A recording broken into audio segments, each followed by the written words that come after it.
Alright, guys, today we're going to be reacting to Andrew lectures the girl in denial and why body counts matter. Jump in. What did I say? You disagree with his views on subjects like body count. Yeah. So I guess what specifically do you disagree with? Okay, when it I comes would to- say I think that a lot of times when people are like, "Oh, I don't really care about, I don't think it should matter," but then don't care to share. Mhm. I understand that's contradictory, but I also Very. think that to an extent it doesn't matter, but it does. So I think that it's contradictory, but it can both be at the same time, if that makes sense. Well, I mean, I guess to argue the other person's No, side. that doesn't make sense. Well, here, Like, Andrew. it's like- To argue the other person's side, Andrew. So you could think something matters, but also not want to reveal it to the broader public.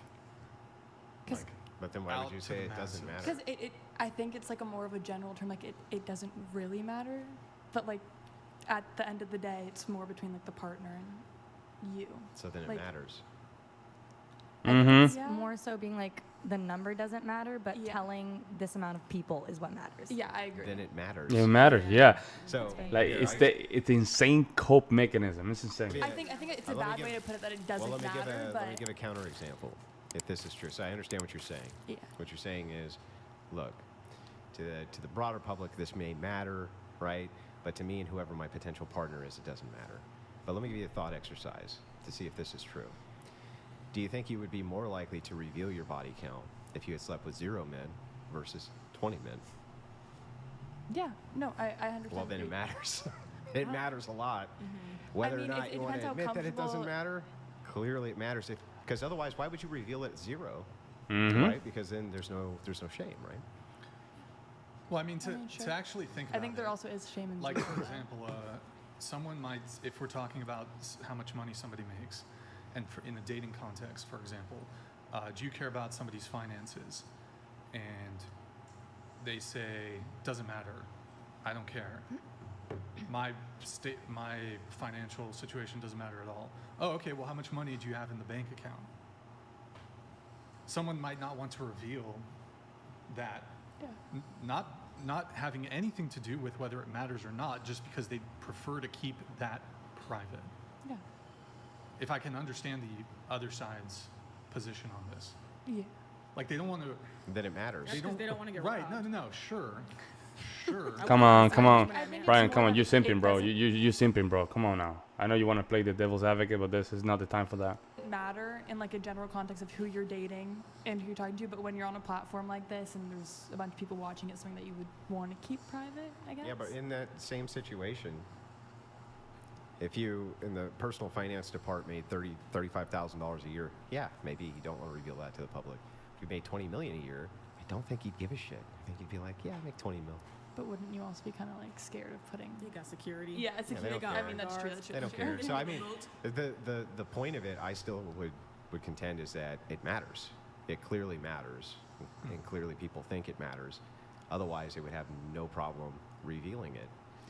I think the number matters less, and like where you are now in life matters more. Like if a guy had slept with 70 people in his early 20s and now is like, you know, not living that same lifestyle Mhm. and is ready for like a locked down relationship, Yep. I think that's fine. I But think that I'm going to agree with you that it seems to me from talking to many women that men who were promiscuous and now are not promiscuous, they don't seem to give a shit very much. Mm. The opposite is not true. Men seem to care a great deal about whether or not a woman was And they know it, promiscuous folks. or not promiscuous. They know it. That's what they always trying to cope when it comes down to that question. They know it. Come on now. So while I agree with you in principle, right? So I would agree with you, or I would even make the claim, stronger claim, that promiscuity in men and women is equally as bad. But they don't view it the same way I agree. when they 100% hold agree. each other to the standard, right? Yeah. So women don't view male promiscuity the same way men view female promiscuity. I think society validates guys being like, oh, good on him. Like, I he don't got think it's that. just a form of social stigma. I think that it mostly comes from the idea of paternity. So Mhm. the idea being, paternity testing is recent. So all throughout human history, the best way that you could assure that you knew that that's my kid is if you knew that chick was only sleeping with you. That's, how else could you determine it? And so that's why I think Good that point. revolt kind of, or disgust is built in with promiscuity. 100%. When it comes to women, but not for men. They just don't view it the same way. I think it's a fair argument. Yeah. Yeah. All I right. think with the body count, though, when you think about it, you should realistically divide it by how many years you've been sexually active. Because when you do that, it really doesn't seem that bad. Depending on the number. Like if you do have a judgment on it. Because I think if you have like a high body count, but you've been sexually active for like 20 years, it really, a couple people a year. It's like when you think about it. Yeah, but so That's her. She's describing her experience. That's her. again, I can agree with you in principle, Mm-hmm. but not in the practical. So again, let's look at it from a man's perspective. Well, they're not going to do that. They're just going to see the full number. Is that what you're Nope. saying? I think that they could even kind of engage with what you're saying, right? And you could even hold them to the same standard. But they still want, if they're going to settle down with you, generally they want children, right? Just generally speaking. Maybe not all of them, but generally they will. The idea of pair bonding, or can you stay with me in the long term, It's very low. if you've been with way less men, they think that number goes way higher, right? If you've been with way less men, your chances of bonding with me forever It's and high. ever are going to be way higher than if you've been with 100 men. And think of it. And that's why a lot of females, when you start dating and a lot of dating apps, or you know how to pick up girls, they ghost you quick. They ghost you very quick, because in that moment she had a connection, but then she managed to detach herself and go with the next guy. So they are always detaching themselves when they have a high body count. their perspective this way, on the logic of what do you have to compare me to? So this is why virgins, for instance, who get married, they often do report higher sexual satisfaction, and they stay together for way longer. And when social scientists investigate this, they go, okay, why? That's kind of odd. Well, there's nothing to compare it to. So let's say even the sex in this relationship was bad from your perspective, having been with 50 guys, let's say, but hypothetically. Would they if both you- have to be virgins? Yeah, both of them in this case. If you have nothing to compare it to, I'm sure it's the best sex in the world, right? So Yeah, because you don't that's know. one of the good- You really don't know what could be more than that. So at the moment, it'll be your best sex. That's true. reasons why having a low body count probably really good for longevity instead of bad. I would also agree with her. I mean, so if you take, for example, a 30-year-old who has a body count of 10 versus a 18-year-old who has a body count of 10, clearly the promiscuity is greater in the 18-year-old. 100%. It's the 100%. same body count, but Gonna have to argue this one. Though. Okay, Okay. sure. So let's say it's two women who are 30, right? And one racked up 20 bodies from the time she was 18 till the time she was 30. And one racked up 30 bodies at 20 and then slept with nobody else till they were 30. I don't think a man would give a shit. I think that they would still look at the totality of the body count and be just as horrified either way. Yeah, that's true. yeah, 100%. that's a fair point. That's a fair point.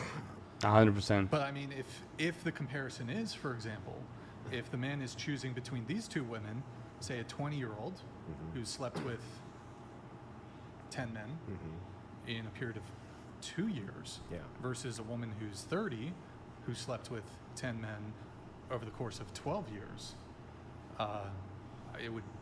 it could indicate two different things. Yeah, I agree, but I would say if all things were equal, they were the same attractiveness level, this and that, they would probably go for the 30-year-old. But if they have the same exact body count and they have the choice of the more virile 19, 20-year-old, I still think they would go for that one if they had the same body count.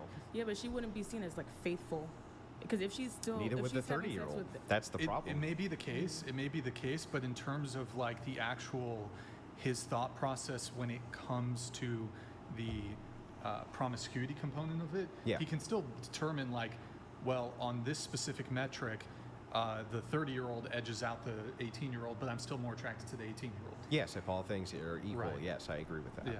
So, I just think that that in that case, if you're just going between these two isolated cases, I guess I can agree with that in spirit. But I think when this is applied sure.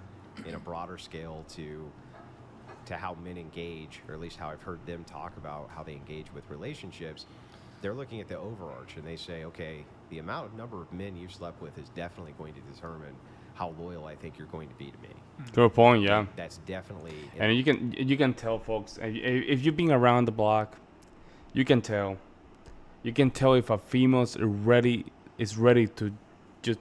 You can tell when a female's very attached to you, but she's never been with a lot of guys, versus a female that clearly has been around the block, and she doesn't even want to have it. She just want to have that night, or those couple nights, and all of a sudden she goes you because she found another guy, so on and so forth.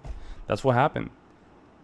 So between the sexes, I think both sexes, they have that component, but females are more susceptible to that because guys can just rotate easily, right? If you have the triangle or a cycle, right? Triangle or a cycle, you can just jump on one for the other easily and just keep that one. And if one of them just goes you can replace it with another one and keep the cycle going.